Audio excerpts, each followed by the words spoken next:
আজকে একটু পটল বাটা বানিয়েছিলাম। বরের একটু জ্বর ছিল, তাই মুখটা খারাপ, একটু তোমাদের সাথেও তাই শেয়ার করে নিলাম। আমি 3টে পটল নিয়েছি, প্রথমে একটু খোলাটা ছাড়িয়ে নিয়েছিলাম, আর তার সাথে 2টো লঙ্কা, একটা শুকনো লঙ্কা আর একটা কাঁচা লঙ্কা নিয়েছিলাম। নিয়ে সেটা সবগুলো মিক্সিতে বেটে নিয়েছি। তারপর কড়াইতে তেল দিয়েছি, কালো জিরে দিয়েছি, একটা কাঁচা লঙ্কা, 2টো শুকনো লঙ্কা দিয়ে কয়েক কোষা রসুন, ওই 7-8টার মতন রসুন থেতো করে নিয়েছি শিলনোড়াতে। তারপর একটা গোটা পেঁয়াজ দিয়েছি, বেশ ভালো করে লাল লাল করে ভেজে নিয়েছি পেঁয়াজগুলোর সাথে রসুনটা। আর তার উপরে স্বাদ মতন নুন দিয়েছিলাম, কারণ অল্প একটু তো, আর ওই জন্য অল্প নুন দিয়েছিলাম। তারপর বেটে রাখা পটলটা দিয়ে দিয়েছি, ওটা মিক্সিতে পেস্ট করে নিয়েছিলাম। অল্প একটু রঙের জন্য একটু হলুদ দিয়ে দিয়েছি, হলুদ দিয়ে একটু বেশ খানিকক্ষণ ধরে নাড়িয়ে নিয়েছি। ফুটে ফুটে উঠছে আস্তে আস্তে।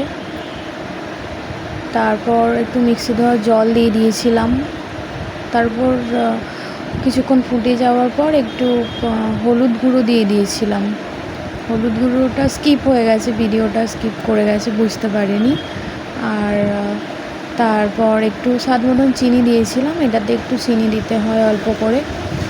চিনি দিয়ে বেশ কিছুক্ষণ ধরে কষিয়ে নিয়েছি। খুব বেশি টাইম লাগে না এটা করতে, খুব কম টাইমে টেস্টি খাবার। এটা দিয়েই পুরো ভাতটা খাওয়া হয়ে যায়। ঠিক যতক্ষণ না হয়েছে বুঝবে যে কড়াইতে লেগে যাচ্ছে, আর পুরোপুরি হয়ে আসলে বুঝতে পারবে যে কড়াতে লাগছে না। খুব সুন্দর একটা গন্ধ ছাড়ে, রসুনটা দেওয়া আছে, রসুনটা ভাজা রসুনটার খুব ভালো গন্ধ ছাড়ে। আমি ঠিক ভিডিওটা করতে পারি না, নিজে নিজে করেছি তো, সেরকমভাবে কোনোদিনও ভিডিও করিনি, তাই ঠিকঠাক হয়েছে কি না আমি বুঝতেও পারি না। অনেকেই করে ভিডিও, ভালো করে বানায়। আমি এক হাতে ফোনটা ধরি আর এক হাতে এরকম করে কড়াইটা রান্না করি। দেখো লাস্ট পর্যন্ত এই লুকটা এসছে রান্নার। ভালো হয়, টেস্টি হয় খেতে, দারুণ খেতে লাগে।